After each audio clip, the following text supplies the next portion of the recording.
Ya, bagaimana dengan efisiensi monopoli Pertamina? Nah, ini yang salah persepsi banyak pihak, termasuk rekan-rekan para ekonom, bahwa Pertamina itu monopoli adalah natural monopoli, bukan profit maximizing monopoli sebagaimana halnya monopoli pabrik mie, monopoli pabrik apa, bukan. Ini adalah monopoli natural, monopoli alamiah. Ciri-cirinya secara teori, dia punya long run marginal cost decreasing, long run average total cost decreasing, dan faktanya begitu. Ya, adapun monopoli yang profit maximizing, ciri khasnya selalu dia untuk menaikkan harga itu supply dia kurangi, sehingga terkontrak harga naik. Pabrik semen dalam bulan-bulan tertentu selalu distribusinya dia kurangi untuk mendesak agar harga ecerannya naik. Itu profit maximizing monopoli. Itu yang merugikan rakyat, merugikan welfare rakyat. Tetapi kalau Pertamina itu natural monopoli, dia dalam hal BBM itu dia non profit. Gitu. Jadi beda antara binatang yang natural monopoli dengan profit maximizing monopoli.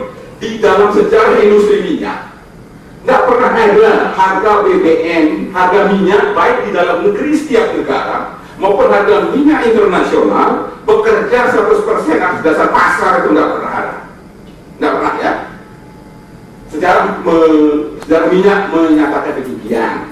Sejak lahirnya industri minyak di Tennessee, Pennsylvania, ya, pada 30 tahun pertama itu dikuasai oleh Standard Oil Company, Rockefeller. Dia yang merajai, dia yang menentukan berapa suplai BBM, berapa harga dia nentuin. Nah, ini namanya profit maximizing monopoli, ya. Dia nentuin harga, ya. Jadi pada saat itu orang Amerika tidak terima, itu merasa dirugikan oleh monopolinya si Standard Oil, si Rockefeller. Ya, maka pada tahun 1890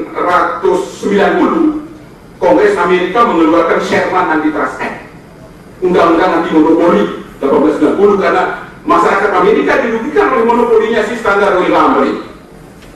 Tetapi baru pada tahun 1911 Standard Oil Company itu dibubarkan. 1911 bubar dia, ya, menjadi perusahaan kecil. Lahirlah Standard Oil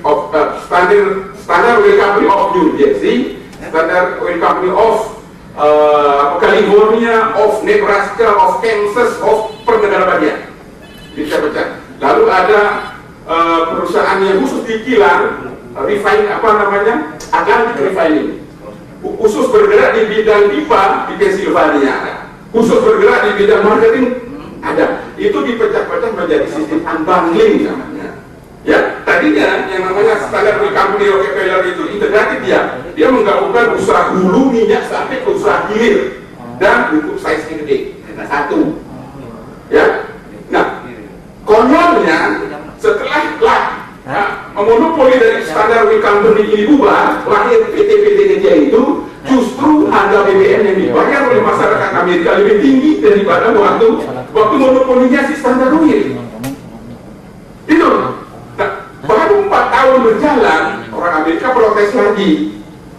Kongres mengeluarkan undang-undang baru namanya Clayton Act dan Federal Trade Commission Act tahun 1911-an tahun apa persisnya itu tahunnya itu tahun 1915 apa begitu. Jadi undang-undang baru ini dikeluarkan antara lain mengatakan bahwa perusahaan-perusahaan kecil ex Standard Oil ini boleh melakukan merger, boleh bergabung, atur oleh kartel ini. Dari sisi hulu, di sisi hilir mereka kumpul di Scotland. Di Scotland mereka kumpul, hal yang sama terjadi. Yang boleh jualan BBM di wilayah ini adalah ini begitu. Nah, ini namanya dalam teori ekonomi terjadi distorsi. Lalu harga itu selama 50 tahun lebih flat, $1-2. Bayangkan harga minyak bumi itu rata, tidak pernah berubah, $1-2. Ya, nah, kita dikerjain oleh orang lain. Lalu produsen berkumpul membentuk OPEC. OPEC yang kita memperjuangkan agar harga itu bisa lebih bagus dan cara mengurangi supply. Dari sisi teori pasar bebas, OPEC itu adalah melanggar pasar bebas, melanggar ekonomi pasar bebas, prinsip ekonomi pasar bebas.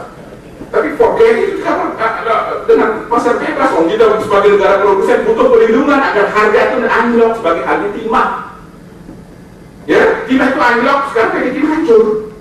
Karena OPEC nggak ada, hancur itu harga itu, kembali akan didikte oleh business system. Ya, nah kita butuh OPEC. Jadi harga kalau dia turun, OPEC mulai supply. Nggak apa-apa, lupakan itu teori pasar bebas di teks begitu. Yang penting kepentingan bangsa dilindungi, kurangi produksi, distorsi, nggak apa-apa. Demikian juga pasar dalam negeri ini. Nggak bisa diserahkan ke mekanisme usaha seperti maunya undang-undang migas. Harus ada kebijaksanaan pemerintah yang mengatur. Jadi yang ingin saya katakan sini, satu adalah undang-undang migas ini perlu dicampur karena merugikan kepentingan nasional, minimal di amandemen. Nomor dua, perlu ada undang-undang energi nasional agar kebijaksanaan harga BBM itu diletakkan dalam kerangka kebijaksanaan energi nasional, sehingga masyarakat rakyat itu tidak menderita oleh karena kenaikan kebijaksanaan kenaikan harga BBM yang nantinya subsidi akan dihapus. Ya, jadi ada alur sistematika yang benar. Nah, kita terbalik-balik yang didukung untuk undang-undang migas yang salah pula. Undang-undang listrik yang sekarang dipaksakan. Di California itu menswastakan listriknya, menderegulasi listriknya itu hancur. California itu, ya. Minggu kemarin Czechoslovakia membatalkan privatisasi listriknya.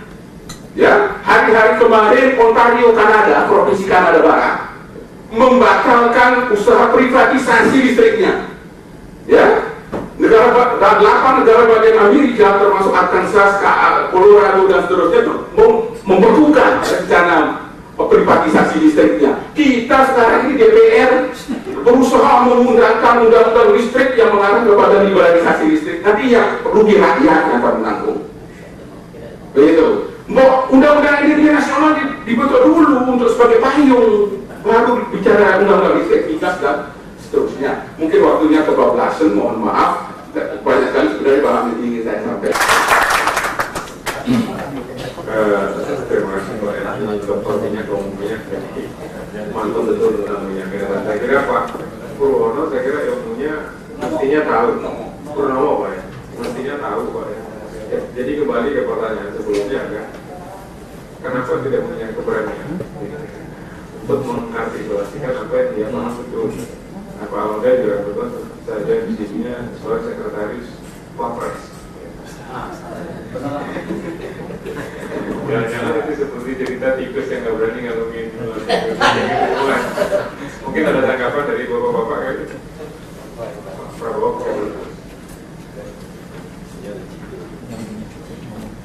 Baik, Bapak terhormat, saya ingin memberi tanggapan sedikit. Jadi kalau kita lihat dari paparan Pak Laude dan paparan Pak Kutubi, dan dari pembicaraan seharian ini, adanya kebijakan-kebijakan yang dilaksanakan oleh pemerintah nasional yang berlawanan dengan kepentingan welfare daripada bangsa dan berlawanan dengan disiplin ilmu. Kan demikian. Nah, saya ingin mengungkapkan suatu masalah. Sebagai contoh dari undang-undang migas yang jelas merugikan kepentingan nasional kita. Ya, katakanlah ada korupsi di Pertamina dan sebagainya. Ya, korupsinya yang kita harus perbaiki. Kan demikian. Bukan konsepnya kita bubarkan. Saya ingin mengungkapkan suatu hal yang saya monitor, saya kira sangat penting, bahwa dengan demokratisasi kita yang kita cita-citakan memang dari dulu, kita ingin suatu bangsa yang demokratis, tetapi demokrasi ini ternyata telah disalahgunakan, seolah diselewengkan, sehingga yang kita pantau adalah bahwa undang-undang yang sudah jelas melawan kepentingan nasional dan kedua melawan disiplin ilmu yang logis bisa tembus di lembaga legislatif yang memegang kekuasaan politik tertinggi. Cara menembusnya adalah dengan membeli dukungan, membeli suara. Jadi sekarang fenomena yang saya tangkap adalah kalau RUU mau digolkan, itu pihak-pihak yang berkepentingan itu menyiapkan dana yang sangat besar dan menyogok wakil-wakil rakyat di komisi-komisi yang bersangkutan sehingga RUU-nya gol, kemudian terus tembus. Jadi ini sebetulnya sangat mendasar dan sangat membahayakan. Jadi ini aspek yang saya ungkapkan ini selain ada yang kita harus waspadai, kekuatan-kekuatan dunia yang menurut saya atau mungkin tetangga-tetangga kita demi kepentingan mereka menggunakan uang sebagai senjata untuk memporak-porandakan bangsa Indonesia. Ini suatu yang harus kita sangat perhitungkan. Bagaimana bisa RUU yang sangat bertentangan dengan kepentingan rakyat, kepentingan bangsa, kepentingan nasional, dan bertentangan dengan disiplin ilmu bisa goal.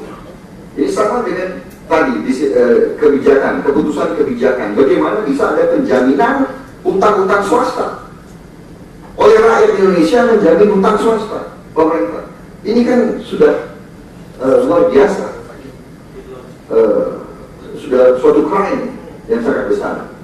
Dan ini hanya bisa terjadi menurut saya karena tadi faktor geopolitik, komprador atau orang-orang Indonesia yang ingin berkuasa di Indonesia melihat dia harus dapat dukungan daripada Barat.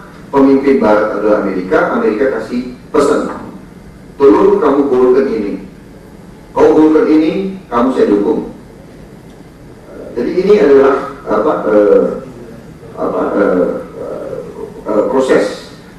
Kemudian wakil-wakil rakyat kita juga dibeli dengan uang untuk menciptakan kondisi seperti ini. Liberalisasi yang dipaksakan, otonomi daerah yang dipaksakan, ya. Jadi seolah sekarang kalau saya punya uang banyak, saya bisa pesen RU yang menguntungkan saya, begitu. Seperti contoh, mungkin saya sekarang mimpin suatu perusahaan kelapa sawit. Kalau saya ingin sesuatu yang menguntungkan saya bisa sogok komisi-komisi tertentu sehingga produk RUU yang keluar itu akan menguntungkan saya. Jadi ini saya kira yang sangat-sangat kita khawatirkan. Yang kedua, saya ingin mengungkapkan juga di sini kepada bapak-bapak sekalian, yang para ilmuwan dan para PhD ini, doktor-doktor ini, untuk memperhatikan, yang saya perhatikan adalah faktor budaya dan faktor budaya dan mungkin faktor genetika daripada bangsa kita. Jadi saya sangat tertarik dan sering saya kemukakan dalam beberapa hal. Buku dari Sir Stanford Raffles tahun 1833, dia menulis buku yang sangat tebal, yaitu A History of Java. Kemudian kalau nggak salah 2-3 tahun kemudian dia keluarkan satu buku A History of Sumatra. Di situ dia mengungkap ciri-ciri tentang suku-suku yang ada di Indonesia. Sangat terpukul saya waktu saya baca, sangat menarik bahwa apa yang dia ungkapkan tahun 1833 sebetulnya kita bisa melihat cermin daripada masyarakat kita sekarang. Dan fenomena yang dia ungkapkan di situ adalah suatu hal yang sangat menarik.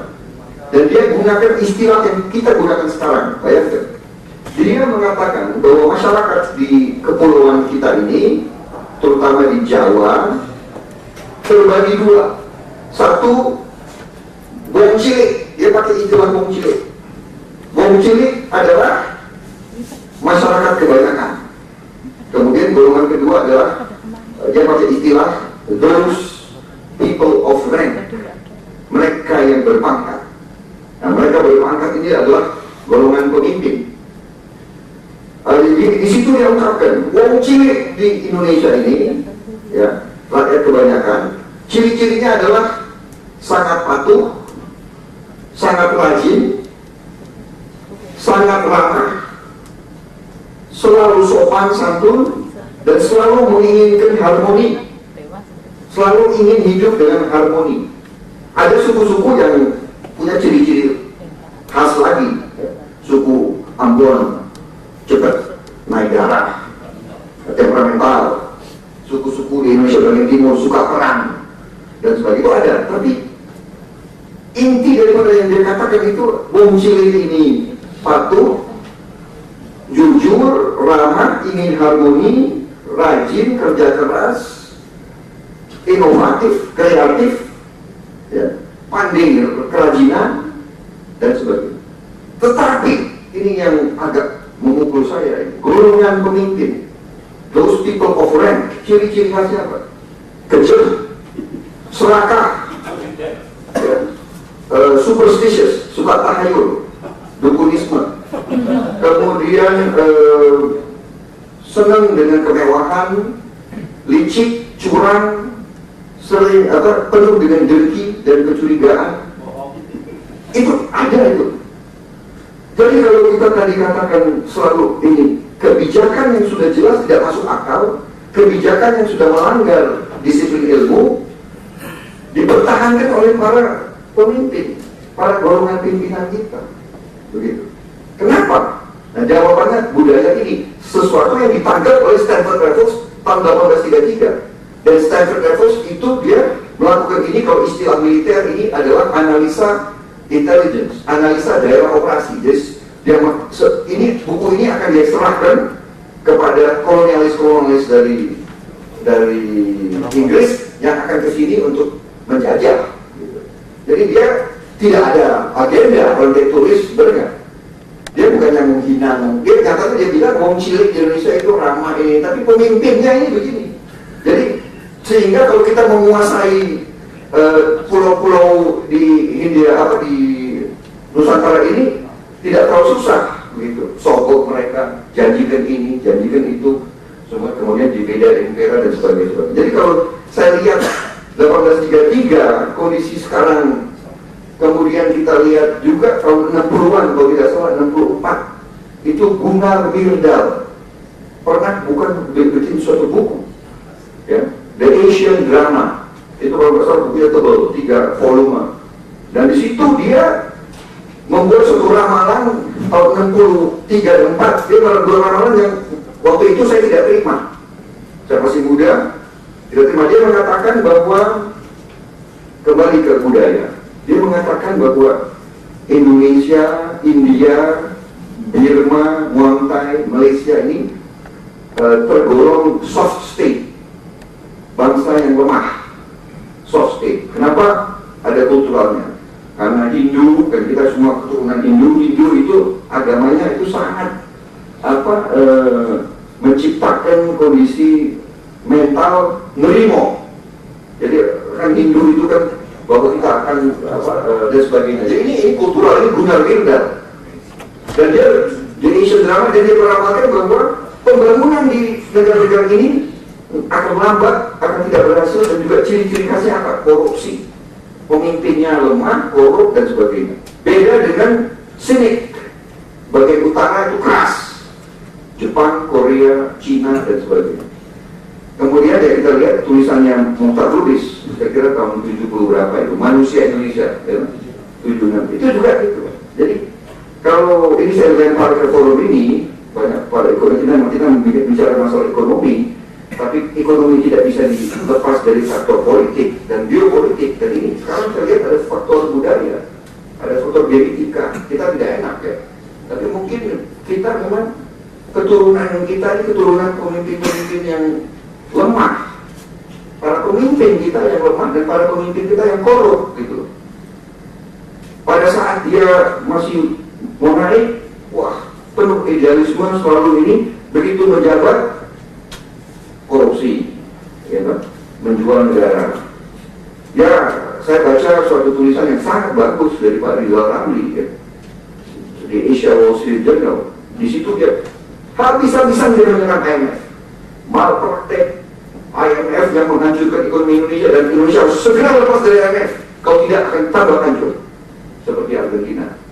Yang kita sayangkan, pada saat beliau menjabat sebagai Menko Ekonomi, kok tidak berani memaksakan seperti itu. Dan kalau perlu dia bikin ini suatu isu. Dia mengatakan, dia harusnya paksakan kepada pimpinan nasional pada saat itu. Kalau kita masih sama IMF, saya mau mundur diri. Gitu. Membuat suatu isu politik, dia mundur diri. Tapi sayangnya, waktu dia Menko Ekonomi, dia tidak berbuat, sekarang dia keluar, dia. Tapi better late than never, lebih baik terlambat daripada tidak. Ya, jadi masih kita hargai. Jadi kemudian kemarin koran dia tulis lagi di Jakarta Post tentang IMF. Jadi ini yang saya ingin ungkapkan, satu faktor budaya, faktor genetika, kita mungkin harus mengaca, ya, ini ada suatu penyakit di golongan pemimpin. Ini leadership crisis, tadi ada yang bicara leadership, ada ini saya ungkapkan dari segi budaya. Terima kasih.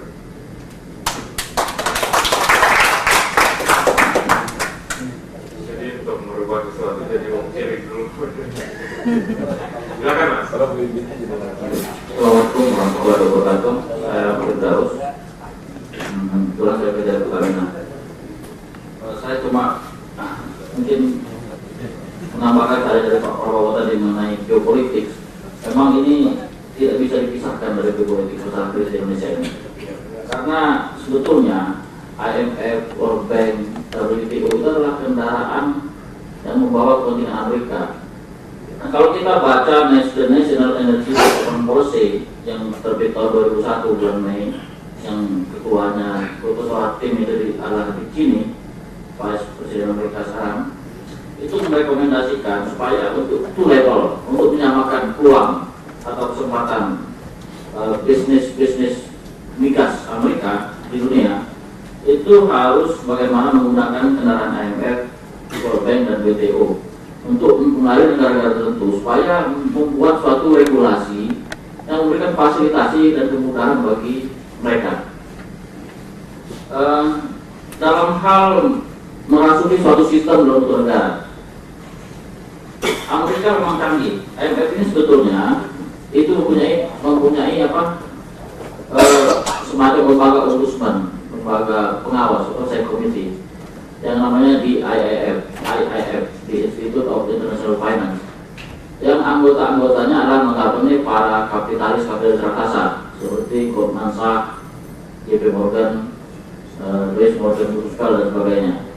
Nah, mereka ini kalau misalnya IMF turun ke negara memberikan bantuan, memberikan bailout, itu konsultannya yang akan dipakai nanti ya itu mereka, JP Morgan dan sebagainya itu, sehingga nanti seperti aset kita yang di BPN itu akan dinilai sangat rendah. Setelah rendah tinggal mereka datang dengan sistem company mencaplok perusahaan tersebut. Nah, kasus-kasus seperti ini, seperti halnya di Korea Selatan, pada waktu krisis di Korea Selatan, itu IMF menakut-nakuti parlemen Korea untuk menunda pencairan dana. Kalau tidak, katanya supaya parlemen menandatangani suatu draft undang-undang yang sudah disiapkan oleh mereka. Kalau tidak, nanti dana itu ditunda sehingga nanti spekulasi terhadap mata uang Korea itu makin tambah hebat. Terpaksalah mereka menandatangani undang-undang tersebut, parlemen dijadikan sebagai karet, sehingga aset-aset di Korea Selatan itu hanya dibeli dengan maksimal harga 10% harga pasar. Sehingga mereka pun berkata bahwa saatnya kita membeli industri-industri Korea dengan harga yang at bargain price, harga ubran. Bukan Korea Selatan saja, tetapi Jepang juga demikian. Tahun 1999, Robert Rubin dan Menteri Keuangan Treasury Secretary dan Madeleine Albright itu datang ke Obuchi untuk menyelesaikan masalah perbankan di Jepang. Yang kebetulan kan tahun 1999 itu perbankan Jepang itu banyak memindahkan uangnya ke Asia Tenggara. Itu supaya direstrukturisasi, supaya bisa masuk ke sana kapitalis Amerika. Nah, tetapi ada peraturan di sana bahwa modal asing tidak boleh masuk Jepang, sehingga Rubin dan Albright menekan Obuchi untuk merubah undang-undang itu Sekalian juga beberapa kabinet, di mana ada menteri-menteri yang gagal bandel ya dipecat aja sekalian. Nah, ada seorang ekonom, saya lupa namanya, selalu lihat Hutton ya, mengatakan kalau sudah perbankan Jepang yang sudah dicaplok sama kapitalis Amerika itu tinggal menunggu waktu yang lain itu dicaplok juga, industri mobil, elektronik dan sebagainya. Jadi memang dalam hal ini kita mau harus bersikap sikap. Saya kira IPS sebagai apa ya, inisiator barangkali di samping memberikan melakukan kesimpulan dari seminar ini, kemudian memberikan rekomendasi. Rekomendasi itu ya memang kita butuh seorang figur atau seorang leader yang betul-betul kuat, yang punya kapabilitas, komitmen dan visionary leadership ya, yang anggun. Saya tidak tahu apakah leadership yang sekarang ini masih bisa dipertahankan, itu tergantung penilaian dari kawan-kawan semua. Saya kira IPS harus berikan terobosan hal ini. Apakah kita beri peluang setahun 2 bulan? Kalau tidak kita harus mau sikap. Kalau tidak, habis negara kita dijuali sama ya orang-orang ya apa. Kira-kira yang istilah Pak Prabowo tadi yang masuk golongan yang tahun 33 yang rapres tulis tadi, yang serakah, kemudian kejam dan sebagainya, itu yang kita khawatirkan. Jadi kalau kita menunggu terusan, ini habis kita. Saya kira itu yang harus disampaikan. Terima kasih. Sebelum nanya lagi Pak, ini menarik dua tanggapan dari audiens ini ya. Mungkin Pak Lode bisa ngasih jawaban, karena dari pembahasan kedua panelis tadi belum begitu membahas tentang kebijakan di bidang institusi Pak. Ya, jadi memang Pak Prabowo tadi sebetulnya kan ada yang namanya teori konspirasi. Nah, teori konspirasi ini selalu menarik untuk didiskusikan, tetapi di kalangan akademisi itu sering dihindari karena data-data empirisnya itu tidak cukup gitu. Itu persoalannya. Jadi itu dilema yang kita hadapi gitu ya, di dalam masalah-masalah mau melihat ke depan. Karena tadi sudah jauh ketika Korea berusaha dilakukan begitu, Korea kemudian mengembangkan yang namanya kebijaksanaan IMF crisis. Dia membuat dia keluar. Apa itu IMF crisis yang dikembangkan di Korea adalah mereka semua benci krisis, semua benci ILO yang ditetapkan oleh IMF, tapi mengerjakan pekerjaan rumah supaya itu cepat keluar. Kalau di Indonesia kan sebaliknya, dia benci tapi nggak dia kerjain PR-nya, sehingga kemudian IMF itu bercokol. Itu bedanya kita dengan Korea. Gitu. Kebetulan, ya saya agak mendalami itu yang masalah-masalah Korea dan tahu gitu ya. Contoh misalnya ketika krisis hubungannya dengan sektor real, ya, cebol-cebol itu kan terjadi layoff yang banyak. Indonesia dengan Korea memang mempunyai, sering terjadi Korea dan Indonesia itu pada saat yang sama itu memiliki kesamaan, tapi solusinya selalu beda. Pada tahun 70 ekonomi Indonesia kan dengan Korea mirip, ya 60 juga sama, tapi solusi selalu beda.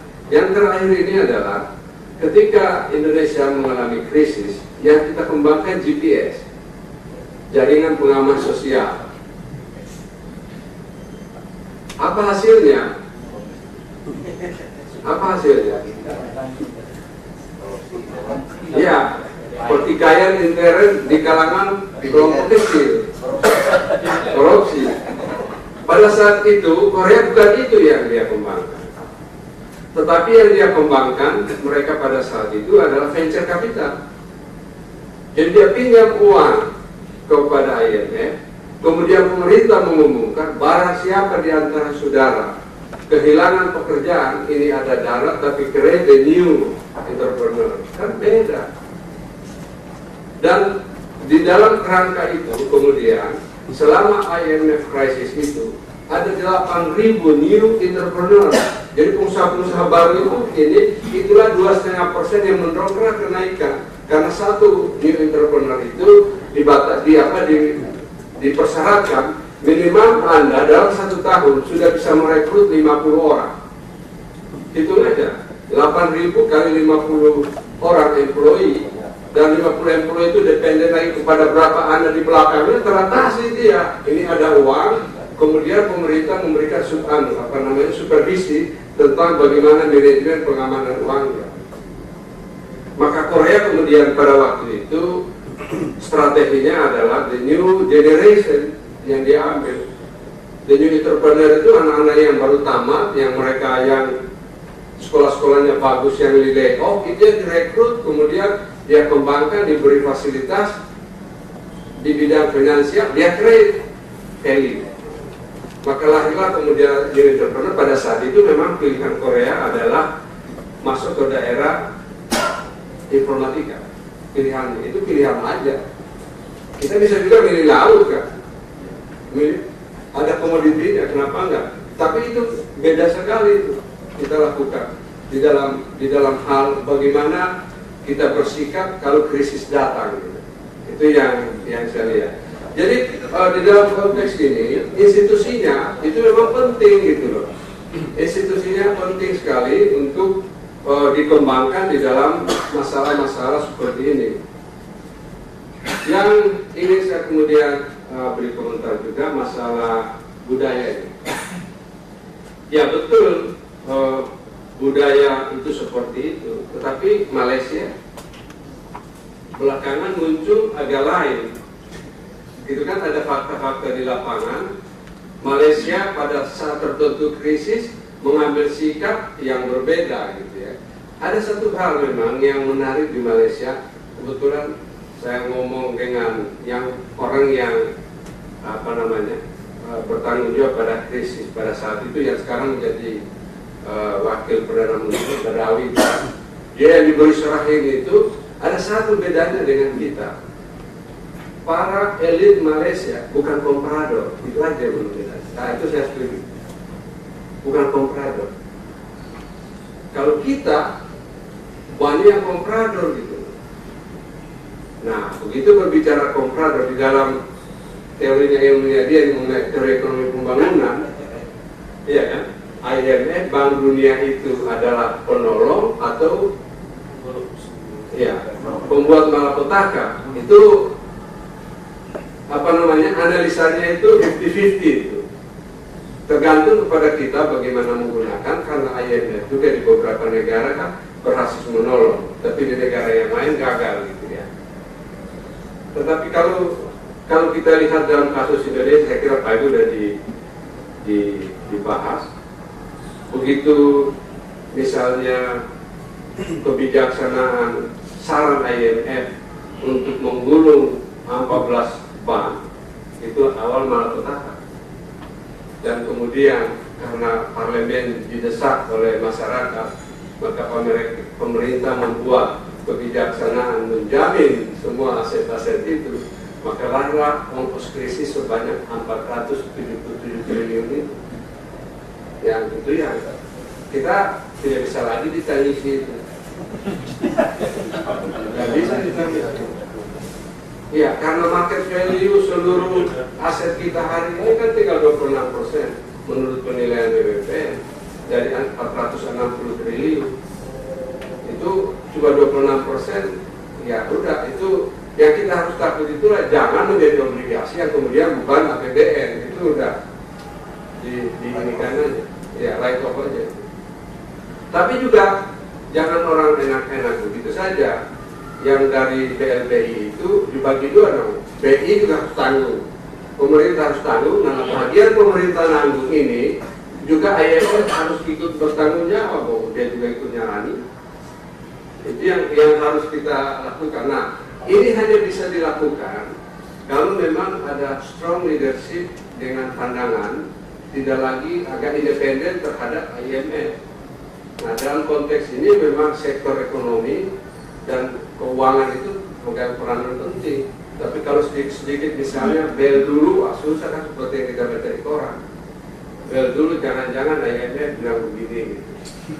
Mestinya kan dibalik, bahwa kebijaksanaan ekonomi yang dilakukan seperti ini tujuannya adalah membantu IMF supaya duitnya kembali. Iya, harus duitnya kembali, itu yang penting kita anukan, isukan. Jadi bukan semangat anti, tapi semangat agar duit mereka bisa kembali. Itu yang harus kita lakukan. Dan formulasi untuk itu yang kemudian harus kita temukan. Bagaimana membantu IMF supaya mengembalikan utangnya segera dengan kebijaksanaan yang pernah dilakukan. Ada beberapa contoh yang sukses ya, terus terang aja. Walaupun secara mikronya barangkali ada masalah, tetapi bagaimana Garuda direstrukturisasi dan profitasi seperti ini itu melawan bukan sarana IMF. Ada dua case. Ketika bank-bank yang bermasalah direstrukturisasi, dijadikan bank mandiri walaupun ada masalah internal, itu bukan sarana IMF, tapi itu putra-putra bangsa. Ada di tengah krisis itu ada saja contoh-contoh yang sukses, tapi itu kemudian dilupakan. Nah gitu ya, itu yang masalah. Nah mengenai legislatif, memang yang menjadi persoalan kita itu adalah kita setuju bahwa anggota legislatif sekarang ini sudah datang, artinya mereka yang tadi itu dari Wong Cilik kemudian naik ke penguasa yang istilahnya tadi itu adalah mereka yang mempunyai rank itu. Yang tidak terjadi adalah kualitasnya tidak meningkat, lagi kekuasaannya dia dapat. Itu yang terjadi. Menyadari itu, mestinya kan legislatif harus didampingi oleh, nah ini dia, staf ahli yang kuat. Dan staf ahli yang kuat harus dibayar negara ketimbang dia minta-minta sego-segoan, mendingan dikasih itu saja. Iya, fair aja. Diberikan suatu staf ahli yang kuat, karena semangat di DPR itu adalah semangat yang sekarang ini adalah hak inisiatif tinggi. Tinggi sekali hak inisiatif. Kan DPR itu ada 3, hak kontrol, hak budget, dan hak inisiatifnya itu. Nah ini, di sini IPS barangkali bisa datang dengan formula. Bagaimanapun juga DPR itu harus didampingi oleh kelompok intelektual atau yang paham terhadap itu, terutama masalah-masalah legal drafting, lemah sekali. Dan yang seperti itu kan bukan anggota DPR, karena bagaimanapun DPR itu pemegang mandat rakyat. Apapun kualitasnya, that is the leader. Di negara lain juga mirip-mirip saja, tapi di negara lain ada sekelompok ini yang mendampingi. Dan ini barangkali bisa disarankan bahwa ketimbang mereka itu seperti disarankan, dia main sendiri-sendiri lobby, lebih baik didampingi ini, kemudian di situ dibantu secara terbuka saja. Nah kalau yang melakukan itu adalah institusi-institusi yang terhormat dan perguruan tinggi, saya kira generasi muda yang selalu menginisiasi kreasi untuk menyerang tentang lembaga-lembaga institusi ini, saya kira berkurang. Libatkan aja mereka. Karena yang muda-muda yang brilian itu yang memang ini. Karena saya lihat banyak sekali ya waktu masih mahasiswa dulu, Hamilton Jordan itu adalah campaign manager Jimmy Carter, umurnya waktu itu baru 28 tahun. Jadi banyak sekali anak-anak muda yang di Jakarta ini yang bisa di-hire untuk itu. Dan yang menangkan Clinton kemarin juga umur-umurnya muda-muda, under 30 dalam 2 periode pemerintahan. Jadi harus ada gitu ya, leadership recruitment melalui yang seperti ini, dan mereka ini sebelum mereka menjadi politisi, ini dulu tempat magang. Hampir semua negara maju sekolah magangnya untuk rekrutmen kepemimpinan nasional, agar mereka mulai itu dengan pola-pola seperti ini. Nah dengan cara itu menurut pendapat saya, institusi kelembagaan itu pelan-pelan akan menguat. Saya kira itu namanya. Terima kasih. Pertanyaan terakhir Pak. Rudy nggak mau tanya, ikut sharing aja ya. Jadi kelihatannya sebelum sesi dan keluar sudah mulai nampak beberapa pemikiran-pemikiran soal bagaimana kita mengembangkan jalan keluar. Sebelumnya nama saya John Hotman dari Jakarta Tribune Chamber. Menyangkut geopolitik tadi, saya kira itu betul. Jadi dalam sebuah perjalanan ke Washington DC, saya ketemu beberapa orang Indonesia dan terkesan sekali bahwa Washington DC itu bisa menentukan banyak hal di banyak negara. Nah, ini kaitannya dengan kalau kita punya strong leader akan berbeda impactnya. Dulu Chou En-lai itu lama sekali menunggu di ruang tunggu. Ketika itu di JFK nggak mau keluar dan sempat Chou En-lai itu emosi sehingga sampai tidak ketemu dengan Kennedy dan pulang. Apa yang dia bikin? Perang Vietnam gitu. Terus kemudian Soekarno lama sekali dia menunggu di ruang tunggu sampai kemudian Roosevelt baru keluar. Itu pun tiga ya. Dan kemudian Soekarno merasa, wah, saya dari negara kecil tapi kok nggak dianggap apa-apa. Bung Karno pulang dia bikin Garivo. Takut Amerika itu. Nah, ini ada kasus yang mungkin menarik. Ketika Gus Dur sebelum berangkat ke Amerika, singgah di Singapura dan teriak-teriak bakal ke Cina. Mungkin kita masih segar ingatan. Terus orang White House bilang, ya sudah, kalau Anda mau ke Amerika tapi tidak akan diterima oleh Clinton, sebab Anda akan ke Cina, musuh kami. Terus kemudian Duta Besar Luhut Panjaitan sibuk, Alwi Siap sibuk, semua nggak tembus. Akhirnya ada beberapa lobby, termasuk di situ salah satu Kristianto Wibisono. Diceritakanlah kisah-kisah tadi. Kalau Chou En-lai misalnya tersinggung, perang Vietnam, Bung Karno tersinggung, kemudian bisa bikin Garivo. Nah, kalau Gus Dur tersinggung, karena Clinton nggak mau terima, dia pulang, dia bikin Indonesia kayak Taliban. Rupanya orang Capitol Hill itu apa? Termakan juga dengan gertak itu. Nah, sekarang putrinya mau bikin apa dengan Clinton misalnya? Supaya tidak didikte, nggak tahu. Kita mungkin perlu. Apa komoditi yang mesti dijawab oleh? Karena ternyata pada akhirnya kalau bicara geopolitik itu strong leadership itu sangat penting. Saya rasakan sekali beberapa orang Indonesia termakan sekali oleh lobby-lobby di Washington DC itu. Kalau mau jadi Argentina, ya sudah jadi Argentina saja, atau ikut Washington DC. Itu betul, itu real itu. Jadi ada rupanya sesuatu yang di luar, beyond yang kita rasakan. Sebab selama ini kita sudah takut dengan mafia Berkeley, mafia macam-macam. Jangan mafia Berkeley, mafia global aja kita takut. Gitu, mafia tiket, mafia tinju, mafia sepak bola. Kita mungkin sudah lama sekali ditakut-takuti. Nah, ketakutan itu sumbernya di sana itu. Nah, persoalan itu kita nggak bisa fight without many weapons kan. Itu mesti dipersiapkan sejak sekarang. Karena itu saya setuju sekali wacana ini mestinya kepada strong leadership itu. Di Amerika ada namanya campaign election. Setiap tahun itu anak-anak muda berbakat itu dikasih award dan dijaga supaya jangan dia ini kemudian dimatikan karakternya atau karirnya dibunuh. Jadi inilah pemimpin Amerika masa depan. Gitu. Nah itu kita belum ada. Kita masih patron klien. Jadi susah juga kita. Dan terus komentar saya soal pilihan tampil beda itu. Saya tuh pernah tahun 87 ikut penataran P4. Penatar tuh bilang ideologi kita itu bukan kapitalis, tapi bukan juga komunis. Terus apa? Ya Pancasila. Pancasila itu apa? Ya udah 5 sila. Terus kemudian sekarang perdebatannya sistem pemerintahan kita bukan parlementer, tapi bukan presidensial. Terus apa? Ya itu kombinasinya. Akhirnya ideologi kita ideologi bukan. Terus sistem pemerintahan kita sistem pemerintahan bukan. Jadi country ini full of decision maker without making decision. Gitu. Jadi saya setuju dengan cerita mengerti kita itu. Apapun kita pilih lah. Gitu.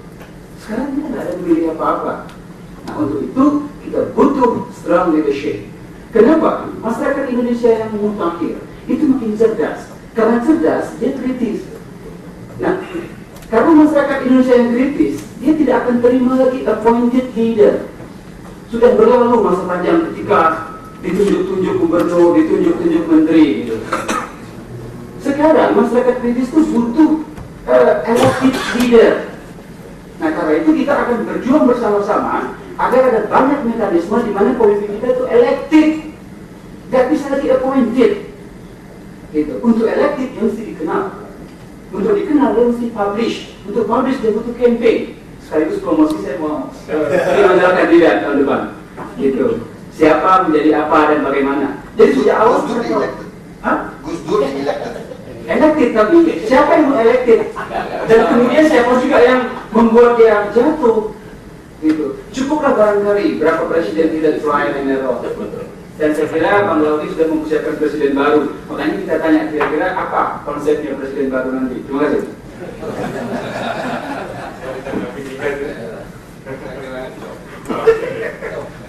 Oke ya, karena waktu juga yang membatasi kita ya. Cuman ya di Darwin itu sendiri itu katanya ya strong leadership itu perlu, tapi katanya yang paling efektif buat negara berkembang seperti kita itu adalah support leadership. Mungkin dia punya leadership tidak terlalu strong, tapi dia punya kapabilitas untuk mengangkat orang-orang yang di sekitarnya dia itu menjadi leader-leader yang tangguh. Dan saya kira pengalaman Korea seperti yang diceritakan oleh Bang Lula itu menarik sekali.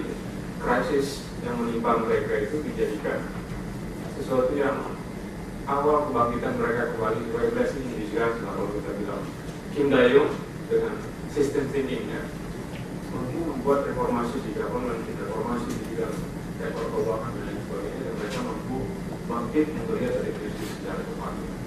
Tetapi menutup acara ini saya tetap optimis ya, bahwa insya Allah Indonesia ini mampu bangkit, karena ada cerita menarik Pak dari almarhum Ustadz yang memimpin Hidayatullah ketika bercerita kepada kaum muda tentang fenomena Ashabul Kahfi. Jadi dia cerita begini, ada sekelompok kaum muda katanya itu sudah melihat situasi kolusi pemerintahan tidak beres dan lain sebagainya, itu sudah muak karena tidak tahu harus mengadu kepada siapa. Akhirnya mereka melarikan ke gua dan tidur dengan kalau itu bisa sampai ratusan tahun. Dan ketika mereka bangkit dari tidurnya, anjingnya sudah jadi tulang, mereka keluar, ternyata situasi lingkungan sudah berubah. Dan dia cuma ngasih besar. Seorang anak muda dan kelompok dengan tidur saja sebenarnya mampu merubah keadaan jika tidurnya itu dengan iman.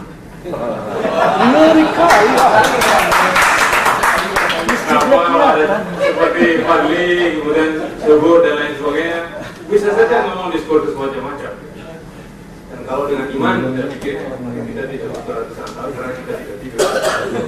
Karena dengan sedikit gerak, kita tidak membutuhkan ratusan tahun, cuma beberapa tahun. Saya kira demikian saja. Mudah-mudahan ini ada manfaat buat kita.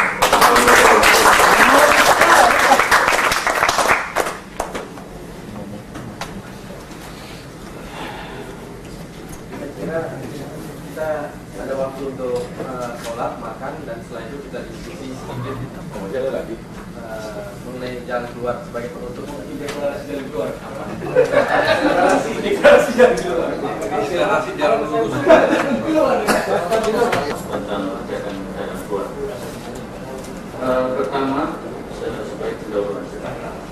Sejak Indonesia merdeka hingga dewasa ini, kesatuan pemerintahan dari Indonesia ada satu pemerintahan, yaitu jadi nanti bisa berbagi atau enggak susuk bisa berubah.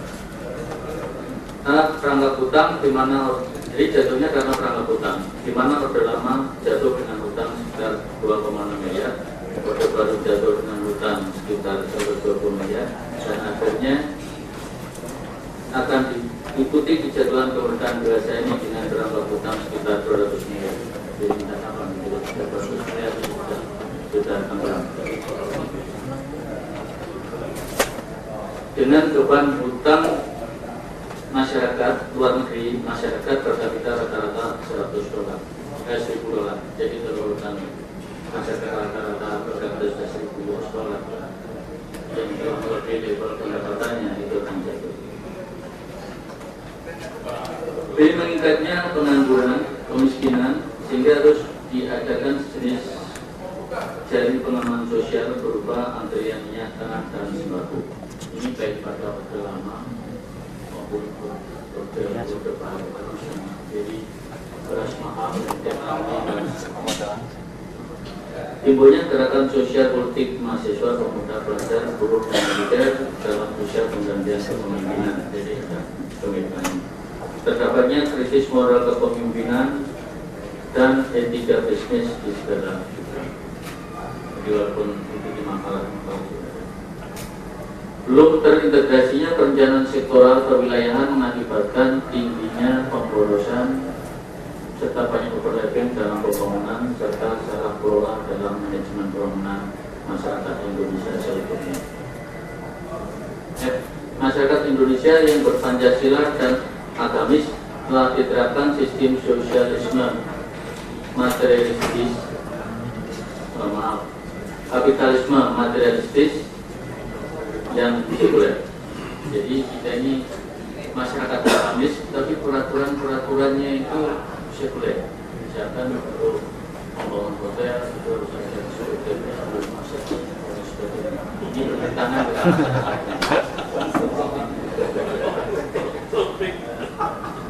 Ruang perspektif ekonomi Indonesia hingga tahun 2004 tetap masih gelap gulita walaupun di siang hari, karena ketidaktahuan dari para birokrat harus menerapkan kebijakan ekonomi yang bagaimana, baik karena kredibilitasnya maupun harus konsultasi terlebih dulu dengan pihak ketiga yaitu IMF yang merupakan suhu ataupun konsultan yang wajib diikuti berbuat. Jadi tergantung pada indikator makroekonomi telah menunjukkan berbagai kesuraman sudah gitu. Selama 5 tahun terakhir PDB atas dasar berlaku tahun 1993 hanya meningkat antara setengah hingga 4,5% saja. Bahkan pada tahun 1998 telah merosot ataupun turun dengan 13,4%. Dalam waktu yang sama penduduk masih meningkat antara 1,5 hingga 2,5%, sehingga pertumbuhan bersih secara real PDB per kapita masih kurang dari 3% pada tahun 2002 nanti. Antar daerah serta volume masyarakat. Hubungan internasional masih mendambakan hubungan baik dengan negara yang banyak penduduk ataupun yang kaya saja seperti Amerika, Jepang, China, India, Rusia dan sebagainya. Padahal dalam keterbatasan dana masih perlu hubungan dengan negara-negara kecil yang banyak dananya seperti Bahrain, Abu Dhabi, Kuwait, Brunei Darussalam, Malaysia dan sebagainya. Jadi orientasi itu di Bahrain juga ada 209 eksplorat funds kita mempunyai hubungan diplomatik walaupun tingkat konsul jenderal. Ini merupakan sebuah pemandu. Masih banyaknya masyarakat miskin dan pengangguran, justru Departemen Sosial dibubarkan, serta perlunya sosialisasi standar informasi ekonomi, justru Departemen Penerangan dibubarkan, walaupun sekarang mulai dihidupkan kembali oleh pemerintah. Sudah hidup. Ya, tapi itu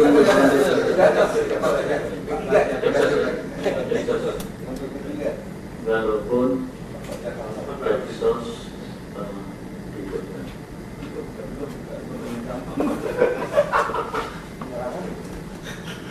pemilihan presiden, wapres, wakil rakyat, gubernur, wali kota, bupati dan lain sebagainya masih pada tingkat demokrasi perwakilan, belum sampai pada demokrasi aspiratif, telah melahirkan pemimpin dan wakil rakyat yang lemah kepemimpinan.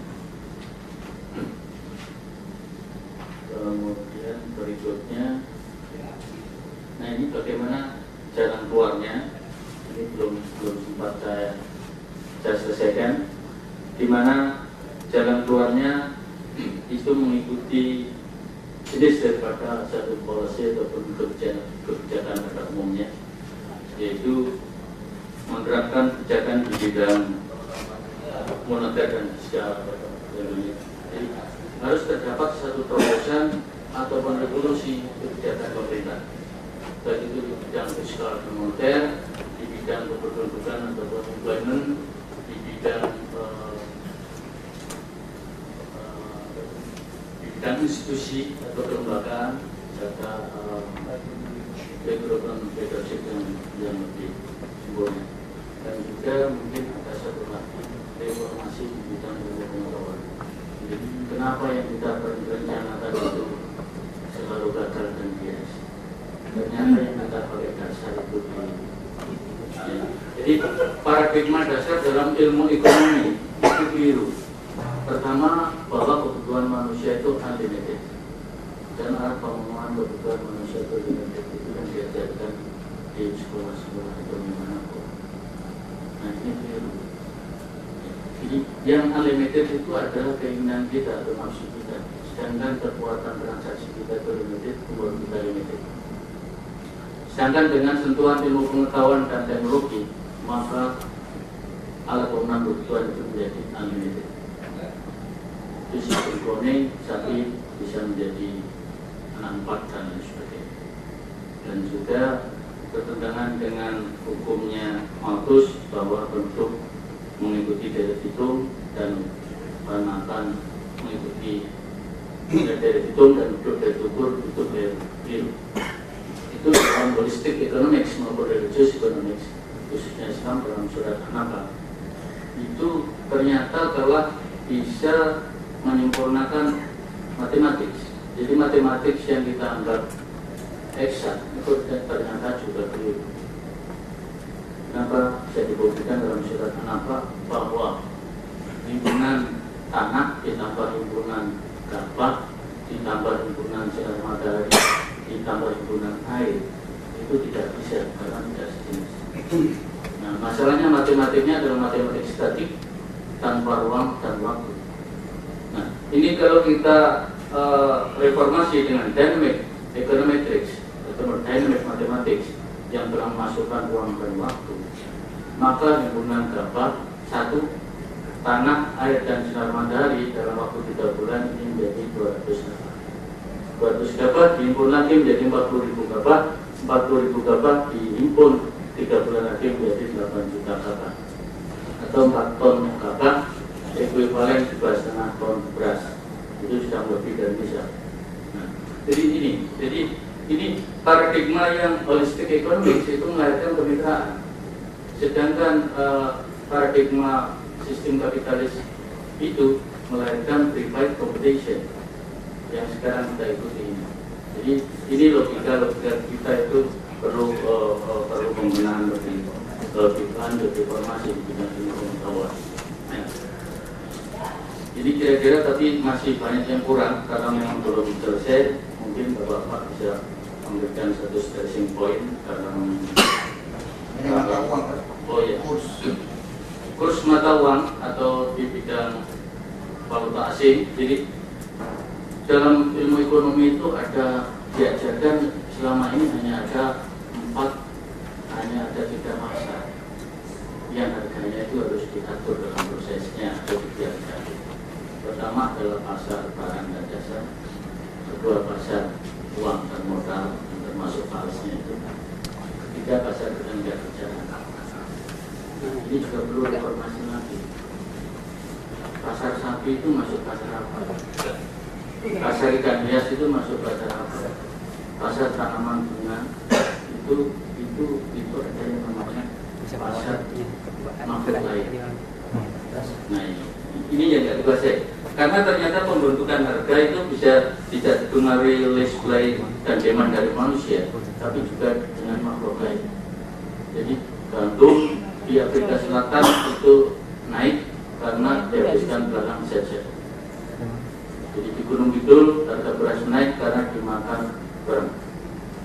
Berarti dan sekarang di Jakarta itu Hamasek Sapa telah makan palm di South Pacific dan Model Presiden sebagai substitusi dari jalur pohon kelapa yang sudah ada. Nah, jadi ternyata makhluk lain juga mengenal barang substitusi karena makan janur dan ada makan palm, itu bisa dibuktikan. Nah, disinilah kita perlu satu terobosan ilmu pengetahuan sehingga ketergantungan policy pada IMF itu sebetulnya bisa kita hindari, khususnya untuk sistem valuta kurs itu bisa bebas penuh, bisa mengambang, bisa fix ya, bisa mengambang penuh dan mengambang terkendali, dan itu pun harus dikontrol. Hanya memungkinkan dikontrol itu kalau itu memungkinkan dikontrol dengan berbagai kombinasi, tapi yang lebih pas sebenarnya tidak menerapkan fixed rate dengan kontrol devisa. Jadi sebetulnya paham kapitalisme ini sendiri di negara Amerika hanya berlaku pendek karena dia telah melakukan kuota. Di sini sehingga kita ini malah kita kebalikannya tadi, malah kita masuk ke dunia yang terlalu bebas. Masih ada lagi sedikit. Ada dua hal yang nampak. Pertama tentang teknologi daya. Oh, apa? Yang tadi Pak Prabowo. Silakan.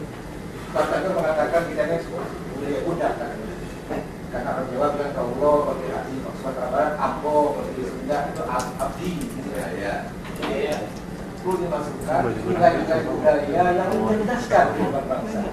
Kalau amal pembukaan itu mencerdaskan, tapi kita marah ya. Kita kayak kita dengan pendidikan dan segala macam. Pembodohan. Bapak Kapolri mengatakan spiral kebodohan. Implementasikan nilai-nilai budaya yang apa di Mas? Kata pula. Kata itu Mas.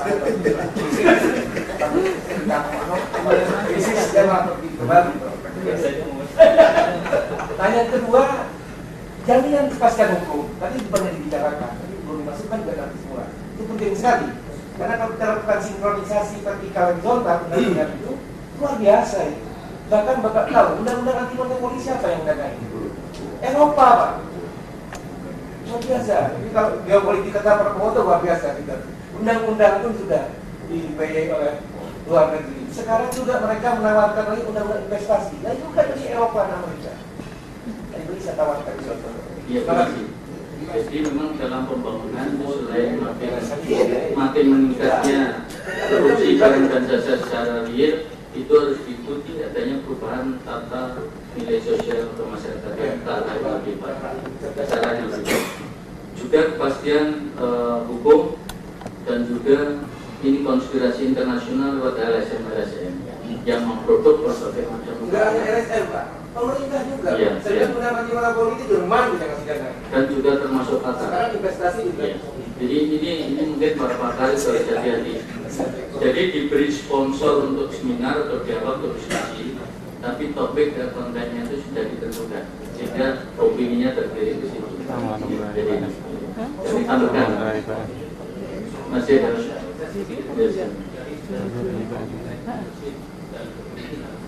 Karena kita bicara masalah ekonomi, mungkin tidak lebih bisa itu bukan itu seminar berikutnya untuk saya bisa kita kemudian perbaikan krisis kepemimpinan di Indonesia di ekonomi itu kan bicara lebih detail.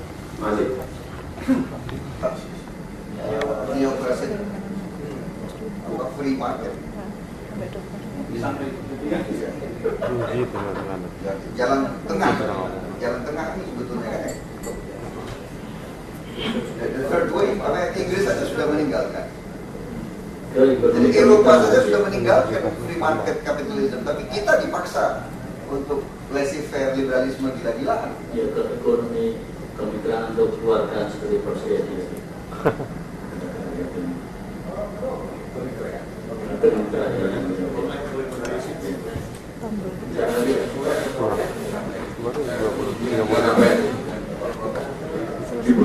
Diperlukan produk-produk hukum. Yang mengutamakan kepentingan nasional. Nah, yang paling kepentingan nasional.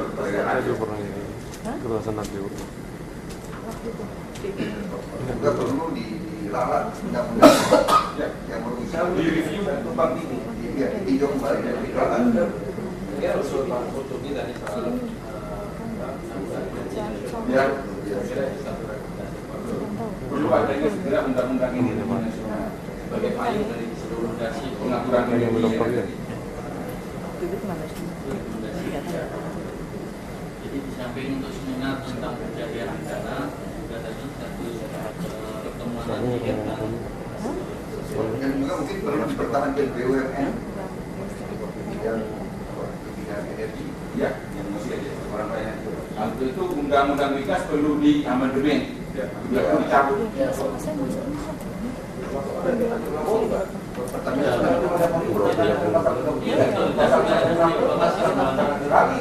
Undang-undang monopoli, Ya, sangat bertentangan sekali karena itu Oke, Pak, jadi kepada agar seminar terbatas ini tidak terbatas sebenarnya. Saya punya maksud, sebenarnya usul ini agak jadi ini konsekuensi pemikiran yang berkembang sejak dari pagi. Kalau sejak sekarang misalnya IPS ini bisa bikin positioning yang sangat kritis kepada kebijakan-kebijakan IMF, World atau yang Amerika gitu ya, saya kira lebih jelas jenis kemampuan IPS. Dan kalau perlu IPS itu simbol, saya kira Mas Prabowo sudah jelas ya, panji masyarakat kemarin bikin satu cover Prabowo dikejar Amerika misalnya.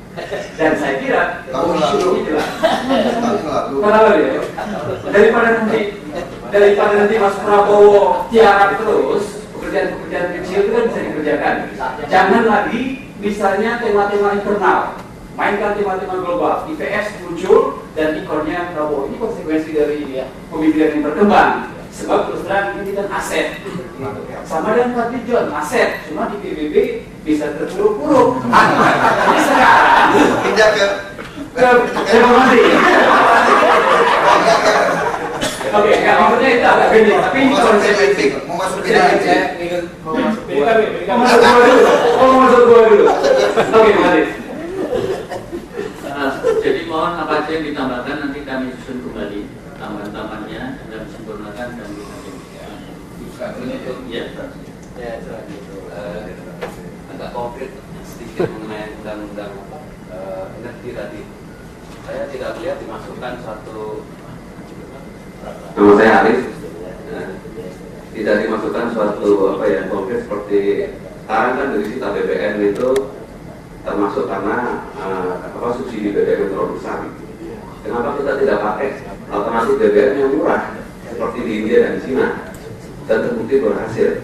Jadi kalau sekarang minyak tanah mahal dengan harga internasional sekitar 20 sen dolar per liter, kenapa tidak diganti dengan BBM untuk sumber energi memasak yang jauh lebih murah seperti batu bara? Batu bara harga internasional hanya 3 sen dolar per kilo, yang most expensive itu. Nah itu kita punya banyak batu bara dan seluruh dunia batu bara itu oversupply. Jadi harganya nggak mungkin lebih daripada 3 sen dolar per kilo. Sedangkan saya tanya waktu dengan saudara Pramono Anung, malah dia mengatakan kalau batu bara dari Kalimantan dan Sumatera itu Tanjung Perak dengan Tanjung Priok itu hanya 200 juta rupiah. Nah itu kenapa tidak disosialisasikan ke rakyat sehingga subsidinya tanah bisa dikurangi?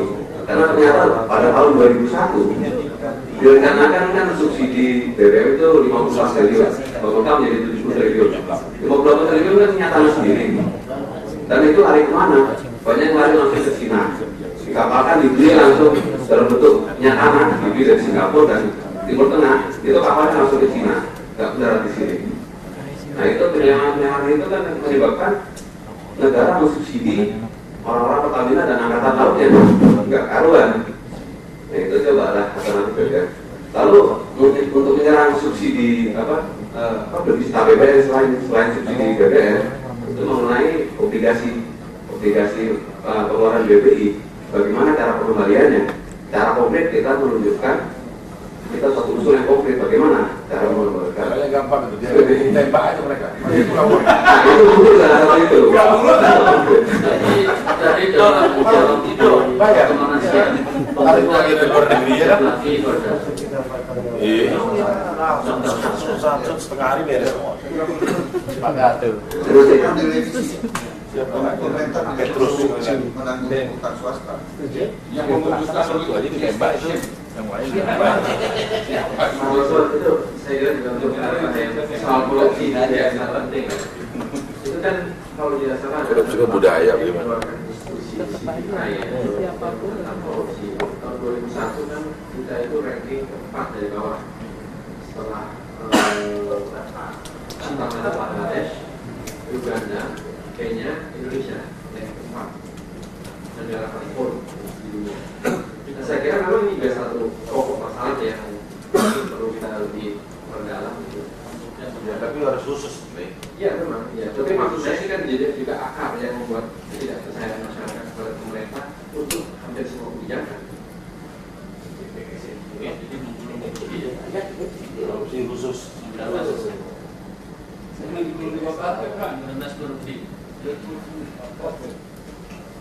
Masih ada lagi. Temanya ini lembaga saya tadi bilang korupsi sekarang. Ada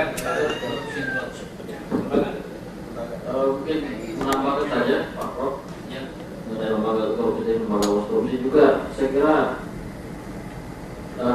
DPR kita juga harus ada pengawasnya mengawasi kinerja mereka. Jangan gampang mereka itu meloloskan undang-undang sesuai dengan pesanan.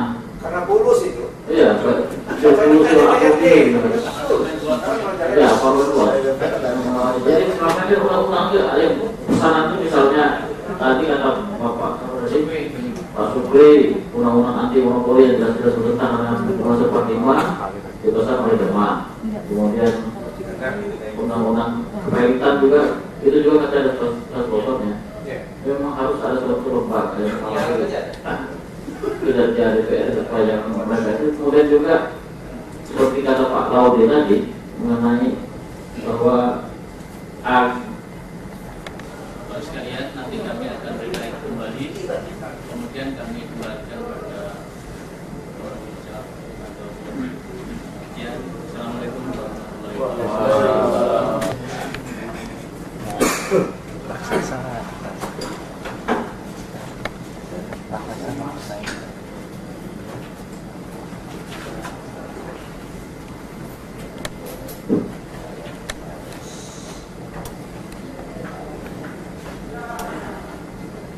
Saya kira apa yang telah disampaikan oleh Pak Suroso tadi akan kita formulasikan kembali secara lebih sistematis dan akan kita coba mengirimkan ke berbagai institusi atau kepada beberapa pakar lagi untuk kita review, mungkin bisa menghasilkan satu rekomendasi yang lebih baik.